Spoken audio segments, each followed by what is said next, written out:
আমরা মুসলমান, আল্লাহ বিশ্বাস করি, রাসূল বিশ্বাস করি, কিতাব বিশ্বাস করি। 150 কোটি আমরা মুসলমান। আমাদের আল্লাহ কয়জন? রাসূল কয়জন? কিতাব কয়টা? রাসূল যে জাতি তৈরি করলেন উম্মতে মুহাম্মদী, কয় খণ্ড ছিল? 9 খণ্ড, অখণ্ড এক জাতি। উম্মতে মুহাম্মদী নামক এক অখণ্ড একটা জাতিকে হাজার হাজার ভাগে টুকরা টুকরা করা হয়েছে। মুসলমানদের কি পরিণতি? 150 কোটি। আজকে মিয়ানমারে মার খাই আমরা, চীন দেশে মার খাই আমরা, পার্শ্ববর্তী দেশে মার খাই আমরা, মধ্যপ্রাচ্যে মার খাই আমরা, বসনিয়া নিপীড়িত হয় আমরা, আফ্রিকাতে না খেয়ে মারা যায় আমরা, 6.5 কোটি উদ্বাস্তু আমরা, ইউরোপ আমেরিকায় ভিক্ষা করে বেড়াচ্ছি আমরা। ব্যাপারটা কি? আমাদের লক্ষ লক্ষ আলেম, লক্ষ লক্ষ মুফতি, লক্ষ লক্ষ মুফাসসির, আইনজ্ঞ, বিশেষজ্ঞ, ডাক্তার, ইঞ্জিনিয়ার, হাফেজে কোরআন, আমাদের কিসের অভাব? নামাজের অভাব নাই, রোজার অভাব নাই, হজের অভাব নাই। কেন?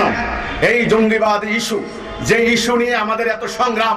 আমরা আমাদের বাড়ি ঘর, গবাদি পশু, আমরা আমাদের নারীদের সোনা দানা সব বিক্রি করে দিয়ে আমরা এই সন্ত্রাসবাদের বিরুদ্ধে আজ বাংলার মাটিতে লড়াইতে অবতীর্ণ হয়েছি। কারণটা কি? এই ইস্যুটিকে কেন্দ্র করে আফগানিস্তান মাটির সঙ্গে মিশিয়ে দেওয়া হয়েছে। 20 লক্ষ বনি আদম খুন হয়েছে, আমার কথা নয়। এখনো সেখানে বোমা হামলা হচ্ছে। ইরাক মাটির সঙ্গে মিশে গেল।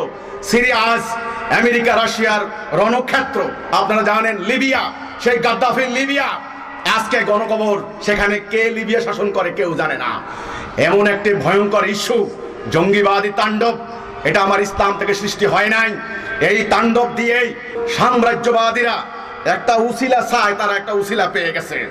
এই উসিলা ভয়ঙ্কর উসিলা। এই উসিলা সৃষ্টি করে দিয়ে সাদ্দাম হোসেন ইরাককে বাঁচাইতে পারে নাই, গাদ্দাফি লিবিয়াকে বাঁচাইতে পারে নাই, বাদশাহ জহির আফগানিস্তান রক্ষা করতে পারে নাই, হাফিজ আল আসাদের ছেলে বাশার আল আসাদ সিরিয়া রক্ষা করতে পারে নাই। বাংলার মাটিকে যদি সেরকম ইস্যু তারা সৃষ্টি করে দিতে পারে, কেউ রক্ষা করতে পারবে না। এটা আমার কথা নয়, আমার কথা নয়।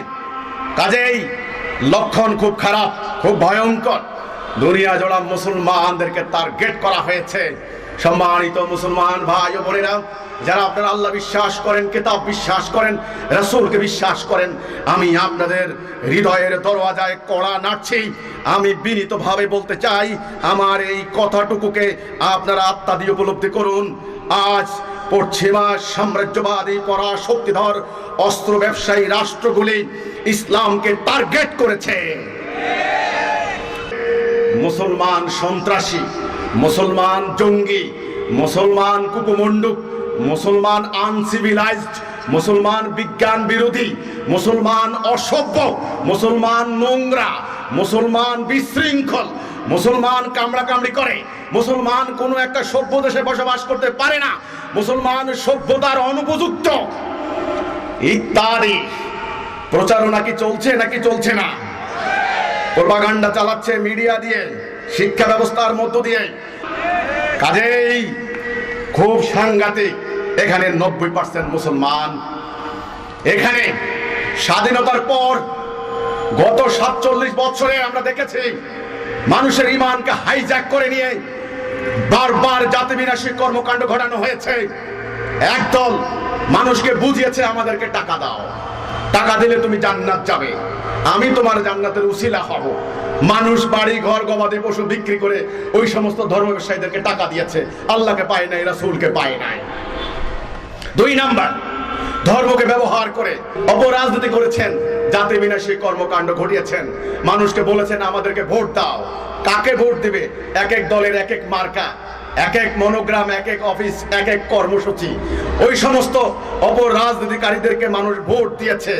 অপরাজনীতিতে ধর্মকে ব্যবহার করা হয়েছে, আল্লাহ রসুলের উপকার হয় নাই।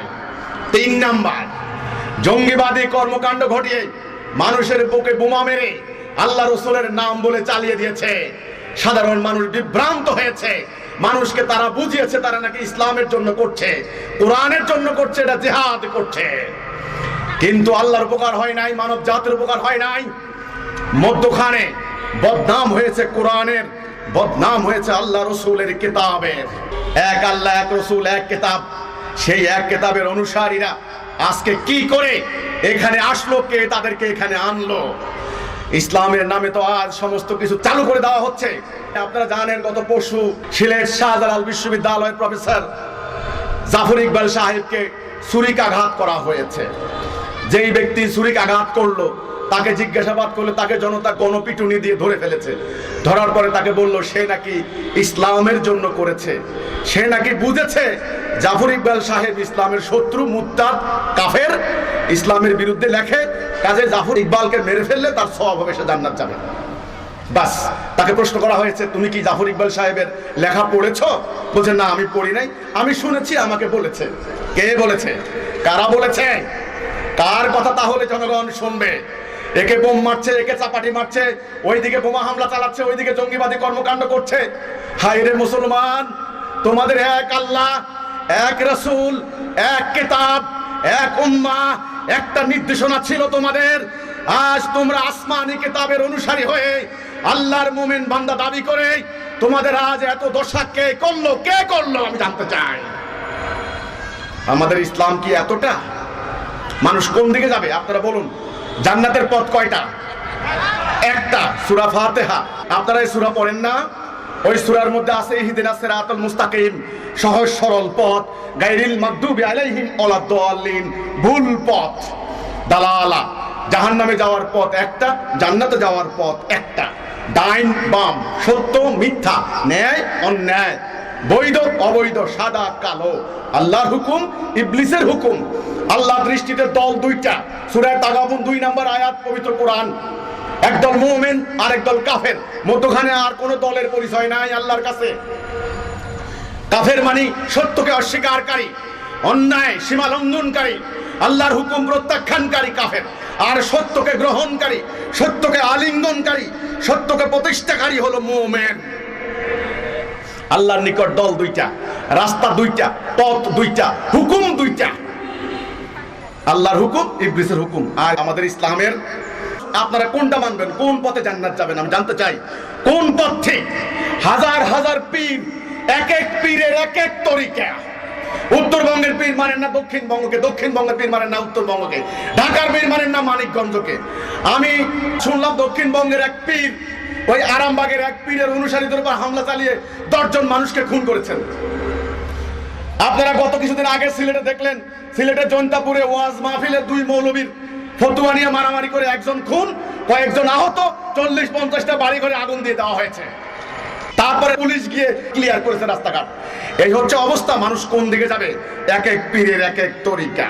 এবার আসেন, ইসলামের নামে রাজনৈতিক দল বাংলাদেশে, বামপন্থী দল যদি 50টা হয়, ইসলামের দল আছে 100টার উপরে। এক এক দলের এক এক মার্কা, খেজুর গাছ, তাল গাছ, আম গাছ, নারকেল গাছ, সুপারি গাছ, লাউ গাছ, কুমড়া গাছ। প্রত্যেকে বলে আমার মার্কা ভোট দাও, তাহলে তুমি জান্নাত যাবে। কেউ সরকারের পক্ষ নেয়, কেউ সরকারের বিরোধিতা করে, জ্বালাও পোড়াও করে। এবার জ্বালাও পোড়াও করলে এটার নাম জিহাদ। এইবার পুলিশ যখন জননিরাপত্তার জন্য জ্বালাও পোড়াও বন্ধ করতে আসে, পুলিশ কাফের, তাগুত, সরকারের প্রতিনিধি, এদেরকে মার, এদেরকে হত্যা কর। বাস, কারণ আমরা ইসলামী জনতা, ইসলাম প্রতিষ্ঠার জন্য আমরা গিয়েছিলাম, পুলিশ আমাদেরকে গুলি করেছে, কাজেই পুলিশ মার, পুলিশ কাফের। হায় রে মুসলমান, কোন দিকে যাবে এখন? এবার আসেন জঙ্গিবাদী দল। এতক্ষণ তো বললাম রাজনৈতিক দল, এক এক দলের এক এক মার্কা। এনারা বলেন আমরা জঙ্গি না, জঙ্গি না ভাই, ওরা জঙ্গি। ওই শাহেদ আব্দুর রহমান জঙ্গি, ওই জেএমবি জঙ্গি, আনসারুল্লাহ জঙ্গি। আমরা কোনো জঙ্গি না। পেট্রোল দিয়া গাড়িতে আগুন দিলে এটার নাম জঙ্গি না, জঙ্গি না।